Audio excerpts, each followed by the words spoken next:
because they want to make it work. It's going to be scary. These are two great players who will figure it out, who have played with other great players. And I think it's something that we can lean on, sacrifice, and not do as much to still have an impact on the game. When you're a basketball player, you figure it out, and you get on the court, and you do things necessary to win games, and that's all that we are about. That's all I can tell you. It's going to be scary. Not for us. The Stephen A. Smith Show on ESPN News. Coming at you as I love to do every weekday. Stephen A. Smith Show on ESPN Radio is presented by Progressive Insurance, celebrating 7 years and over 700 cars donated to veterans. Learn more at keystoprogress.com. Welcome back to Stephen A. Smith Show. On the line with us right now is NBA analyst extraordinaire. Works for us on ESPN, works for us on ABC. Welcome back to Stephen A. Smith Show, ESPN Radio, ESPN News. My apologies. I was talking. I realized that my mic wasn't fully on. I apologize to my next guest. By the way, the Stephen A. Smith Show on ESPN Radio is presented by Progressive Insurance, celebrating 7 years and over 700 cars donated to veterans. Learn more at keystoprogress.com. It's my honor to have my next guest on the line. Always does an outstanding job for us year after year, calling NBA games for us throughout the season. Half the time he's with my man Mark Jackson and Mike Breen.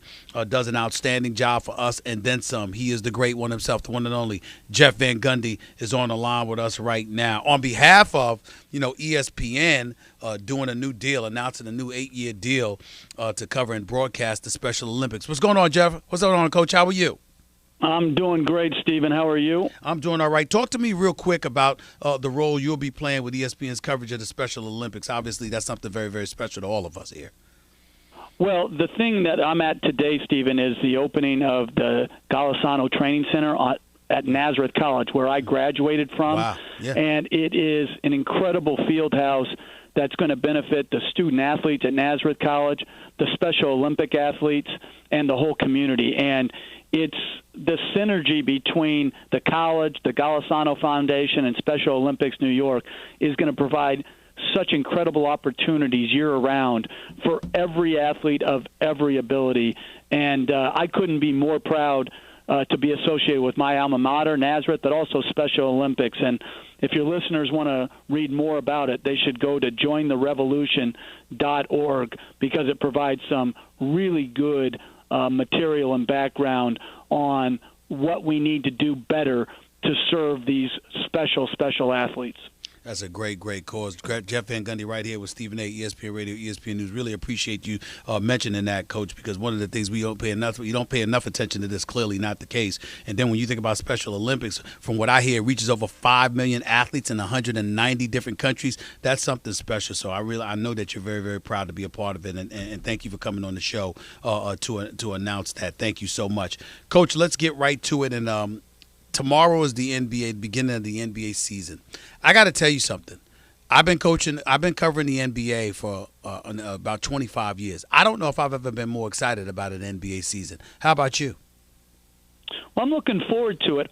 Actually, I like the dynasties, Stephen. I like when everybody's shooting at one team. It's been the Warriors for so long. Before that, the Heat. And so I love those type of things. But this year, as far as open competition, I think it would be very hard to predict who's going to come out of the West. Mm-hmm. And out of the East, I think everybody's thinking it's either Milwaukee or Philadelphia. But I think it's shortchanging Boston. I think they're going to be good. And I'm waiting to see which other teams develop. And I think out West, everyone's talking Los Angeles, Houston. But I think not nearly enough has been said about Utah and Denver. I'm excited to see both of those teams develop throughout the year. Well, let's stay in the Eastern Conference for a quick second, Coach, because when you talk about Boston, here's what I think, and this is why I discount Boston.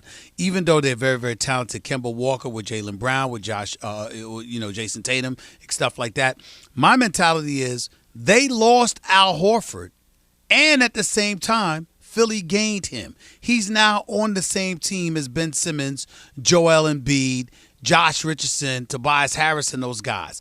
That's why I give Philadelphia the edge. What do you say to that? I think Philadelphia is a very talented team, top-heavy. I think their depth has taken a hit I think their shooting has taken a hit. I'm interested to see where they go on the perimeter during crunch time because, to me, Embiid obviously is a great player at the 5, but I think Al Horford also is more 5 than 4, and I think Tobias Harris is more 4 than 3.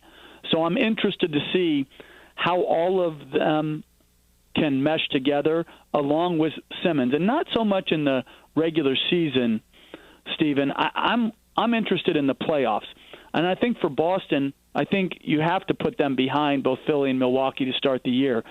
But I think they have the power of togetherness more this year, and I think that unity and chemistry will carry over to how they play, how they stick together through periods of adversity. I think people are sleeping on Boston. I was able to see Kemba Walker up close this summer with the World Cup team, and I'm going to tell you, obviously everybody knows about his talent, his handle, his scoring ability, but this is one of the highest quality athletes that we have in any sport, and he is going to be a tremendous, quiet leader for this Boston Celtic team. He leads by example, doing the right thing every day. Yeah, because I was getting ready to ask you, what would you dissect as being the difference between what he's going to bring Boston and what Boston didn't have with Kyrie Irving? No, I think game-wise, I'm sure there's similarities.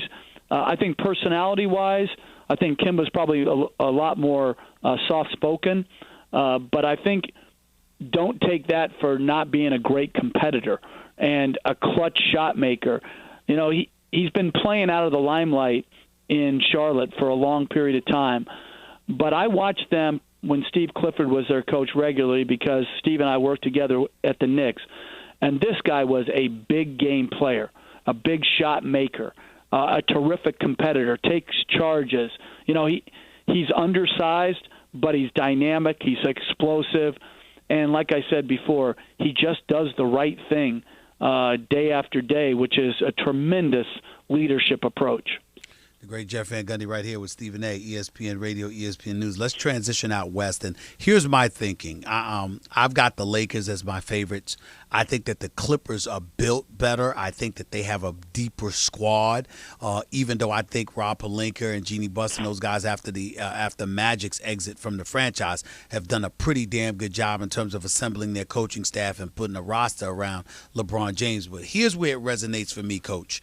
At the end of the day, come playoff time, I don't know if you can find anybody that's going to be able to stop the duo that is LeBron James and Anthony Davis. I genuinely believe if both are healthy, that's what this comes down to. And I don't see anybody having an answer for that. To that, you say what?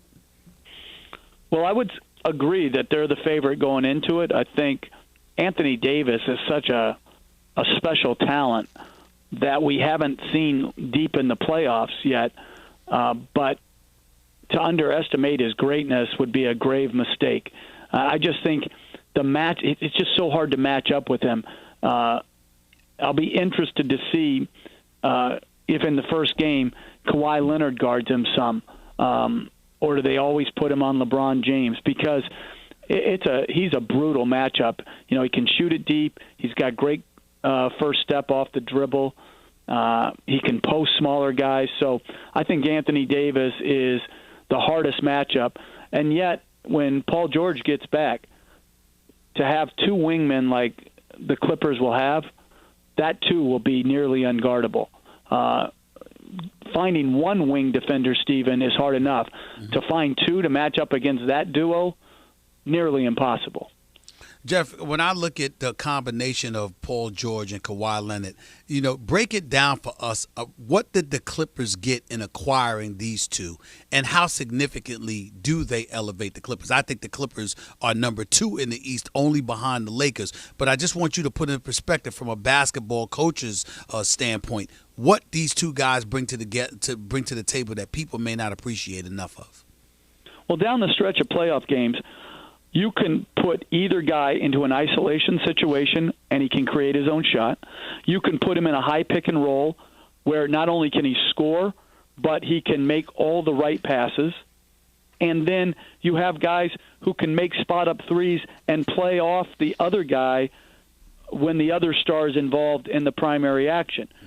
Plus, you now have two wing defenders who can absolutely lock down the top scorers on other playoff teams. So you have like such unique ability and matchup problems that you can create when both of them are in the game together at both ends of the floor. This is probably as good of wing duo as we've seen from a matchup standpoint where it really puts you in a bind. Jeff Van Gundy, what about the Houston Rockets with Russell Westbrook and James Harden? You have some people looking at them and saying, look, Russell Westbrook is not the cerebral point guard that Chris Paul is. I shouldn't say was, but is. But then you look at it from the standpoint he's 4 years younger. He's clearly bigger, faster, stronger, more athletic. Unquestionably, in my mind, the most athletic point guard we've ever seen in NBA history. And I think his presence in Houston could be incredibly formidable simply because of the open shots he's going to create for James Harden. What are your thoughts, or what were your thoughts when you first learned that Russell Westbrook would be joining James Harden, and where do you stand now? Well, they want to play together. That's number one. So they want to make it work, which I think is incredibly important in that relationship. I do think people are underestimating how good Chris Paul played in Houston. I know he was hurt some, and unfortunately 2 years ago he was hurt at the biggest point of the year when they had a chance to not only win that Western Conference championship, but ultimately win the whole thing. I think a lot of it is how Westbrook and Harden can play defensively. Are they going to invest a lot into that defensive end of the floor? Because Chris Paul, even though he slowed a little bit, was still an incredibly impactful defender. And then I think, Westbrook's shooting. Because, let's face it, the ball will be in Harden's hands more than it'll be in Westbrook's hand, particularly late in games. And when the double team ultimately occurs, when Harden's running pick and rolls or isolating, Westbrook's going to be the guy that's left open to see if he can make the spot up three.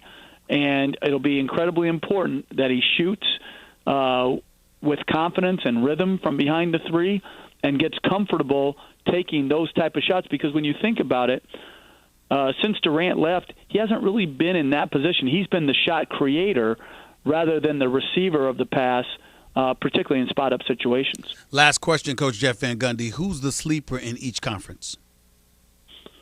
Well, I'm going to give you I don't know if they're sleepers, because if you sleep on them, you're fools, but no one's talking enough about Denver and Utah. And, I'll go back to Boston. I think Boston in the East, not enough are talking about them. I also really, really like Miami and what they've been able to do.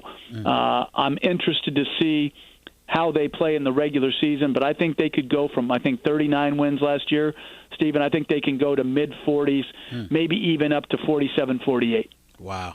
Jeff Van Gundy, I'm looking forward to talking to you during the season, man. Thank you so much for taking time out of your busy schedule, and congratulations with Nazareth College and the Golisano Training Center opening up. I really, really appreciate your time and your participation with the Special Olympics as well. Thanks a lot, buddy. Stephen, I really appreciate the time to talk about Special Olympics, and please give Mark Jackson a call. He's in the fetal position over his Yankees' defeat to the mighty Astros. Well, why you got to rub that in? I am too. I am too. You guys had a heck of a year, Stephen. No, don't be upset. You lost to a superior team. It's okay. You guys had a heck of a year. You know what I'm saying? But Coach, here's the deal. Why are you a closing Aroldis Chapman throwing gas? You made your bones throwing gas, and you're going to try to get cute with back-to-back 87-mile-per-hour sliders. Why should I be happy about that, Coach? Listen, my fastball would have topped out at 77, so I'm not going to tell Chapman what to throw, but Altuve is one of the special hitters that we've seen in recent times. What a great hitter. Yeah, he is great, no question about it. But all right, Coach, I'll take it. Mark Jackson and I are both in similar positions over this Yankee stuff. I'll give you that. You rubbed that in. Thanks a lot, Coach. Appreciate you, man. All right, you got Take it easy. The one and only Jeff Van Gundy right here with Stephen A. ESPN Radio, ESPN News, 888-SAY-ESPN. It's 888-729-3776. Back with more of your calls and then some in a minute. Don't touch that dial. It's the Stephen A. Smith Show you're listening to right here on ESPN Radio, ESPN News. The satisfying crunch of Nature Valley Crunchy Bars can keep your family going, which means more outside fun for you. And with whole grain oats and real delicious honey, it's real tasty too. Nature Valley Oats and Honey Crunchy Bars. It's Geico-ing. Get a Geico quote and you could save so much it's